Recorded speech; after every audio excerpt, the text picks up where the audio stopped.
Hello and welcome to the SciFirst MovieTalk episode.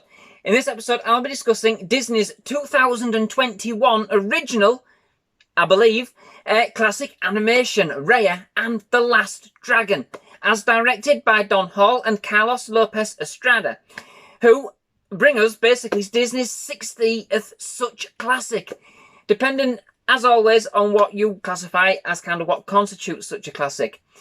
I'm still trying to work on this. It's just absolutely difficult because, of course, with 60 plus films now to kind of discuss and talk about, it is one mammoth undertaking. But roughly it's the 59th overall. Yeah, complicated. Now, this is a review of... I haven't done a review of a recent movie in absolutely ages, so I am quite psyched to be kind of doing this. I think Sonic the Hedgehog was actually my last one. It was either that or Birds of Prey. I think it was Sonic the Hedgehog. You know, so even though I didn't actually go to the cinema to see it, unfortunately in the UK where I am, they're just not open at the moment. So I had to watch it on Disney Plus, but I was still psyched to see the film nonetheless, and we made a very special event of it as a family, just knowing just how much my wife Leslie loves her Disneys. We made it like going to the cinema on the sofa, as we kind of always do. So were we disappointed, or did the film deliver all that we had kind of hoped for? So, well, this is a story, it's an original creation, I believe, like I've said, set in the fictional, fantastical world of Kumandra, inspired by the cultures of Southeast Asia, where dragons once roamed and prospered with magic and harmony, until one day a sinister force known as the Droon started turning the inhabitants of Kumandra to stone. The dragons fought together to stop the Droon and succeeded, but not before their kind was petrified, all bar one, Sisu, as voiced by Awkwafina, who used all the dragon magic left in the world to rid Kumandra of the Droon, herself disappearing in the process. This last act of kindness saved the human race, who were instantly brought back to life. However, instead of using this moment to unite, they fought over the last remaining remnant of dragon magic left, contained within a sacred orb, and in the end fractured it into 5 separatist elements, based on the location of their towns on a river resembling a dragon: fang, heart, tail, spine, and talon. 500 years later, after an act of mistrust results in the fracturing of the orb, the Droon are set loose upon the world once more. The 5 lands of Kumandra each take a piece of the orb back to their own cities for protection, but the Droon are everywhere. We then follow Raya, as voiced by Kelly Marie Tran, one of the custodians of the orb from the land of Heart, as she embarks on a mission to find the last resting place of Sisu and set forth on a number of daring heists into each of the other lands to reclaim the remaining pieces of the orb in order to set the world free of the Droon once and for all, teaming up along the way with a number of other fantastic characters from each of the other lands in Kumandra, proving that the wondrous can truly happen if we learn to trust one another. So, I must say that I did actually struggle quite a bit, really, to try and kind of simplify the story that's in this film into such a way that didn't really kind of give out too many spoilers. Well, no more so than you probably would have got from any of the trailers, or that would have had me waffling on for about 20 minutes, because that's the way it felt. But therein lies actually one of the film's qualities in my book. It does actually bring quite an involved and in-depth story with it, with a number of different angles and elements that really, you really do quickly get to grips with. But the fact that the film makes all of this really easily accessible to the viewer with the minimal amount of effort is absolutely, simply outstanding. Indeed, I found the film to weave quite a rich tapestry in terms of its story and its characters, and whilst, yes, it was firmly moulded into the standard Disney format, which Okay, I think it might have clipped the film's overall scope, potentially, and ambition somewhat. It still brought a very vibrant and very colourful world to life. One which, seemed small on the surface, but was absolutely full of history and culture within, with a wonderful vision and an extraordinary story. I personally love a good old dystopian adventure flick, and I think Disney's take on the genre, although, perhaps not going quite full throttle Mad Max territory, does a decent enough job at bringing the genre to a younger audience, while still providing enough of a dystopian edge, just enough to make it juicy enough for us, aficionados, if you like, if you know what I mean.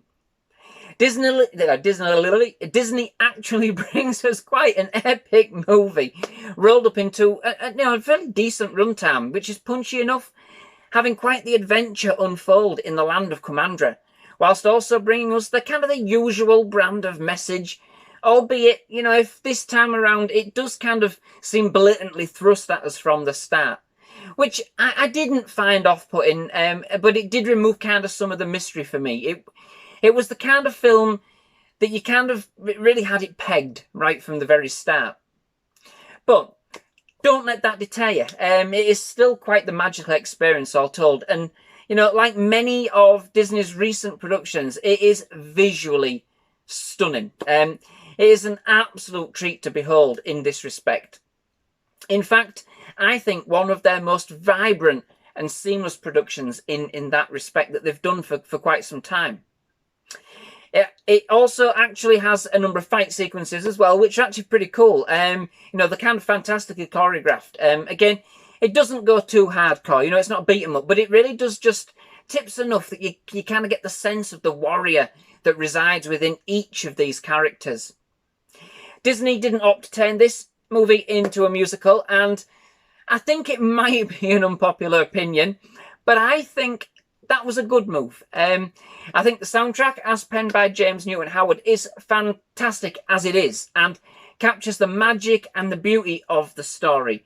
Although there was a point that did actually start to sound a little bit like Crash Bandicoot, if I'm honest. But watch the film, you'll see what I mean. But I think songs in this instance overall kind of would have diminished the power of that story being told. I do love a good Disney musical, for sure. I absolutely do. But this was a dystopian-esque film with a number of dark elements which worked very well to stay dark and not be lightened in tone with a musical number. I would admit that when I first watched the trailer and I actually saw the design of the dragon and I found out that we had something called a con baby, I was worried that this might have actually been just that little bit erring on the too kind of slapstick side. But I must say that they really did handle everything exceedingly well in the end. And, really did bring us a very good number of endearing and, yes, of course, exceedingly very cute characters that, given the backdrop of the movie, I think work really well. I also get the diversity that we have in this film by way of the style of the animation used, the story, its cultural origins, and indeed the actors lending their voices to each of these characters. And that is absolutely excellent. It really does have a rich cast who bring their respective characters to life. And the visual representation of another culture, albeit one which is an amalgamation, so not strictly any one in particular, but one which still does send a strong message of love, respect and trust, along with bringing a Disney heroine for the modern age, and not just in the form of Raya, but also in the form of Namari, her adversary, as voiced by Gemma Chan, who is absolutely headstrong in her own right, who has to come to terms with her own prejudice and mistrust in a world where such things are not so easily corrected. It is indeed a celebration of an Eastern culture, if you like, history and folklore. Okay, for a Western audience. And indeed, not any one specifically. It doesn't hone that down. So I do understand that it may not go far enough in some respects, but it doesn't look to work to negative cultural stereotypes to achieve its message. or to entertain its audiences. And I think that alone really does send a very important message to its audience.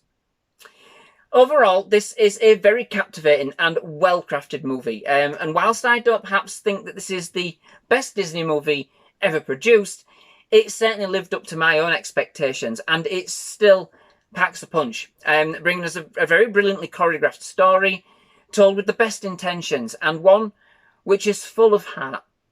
A truly visually stunning experience to behold for sure, and a fantastic adventure that is definitely not to be missed.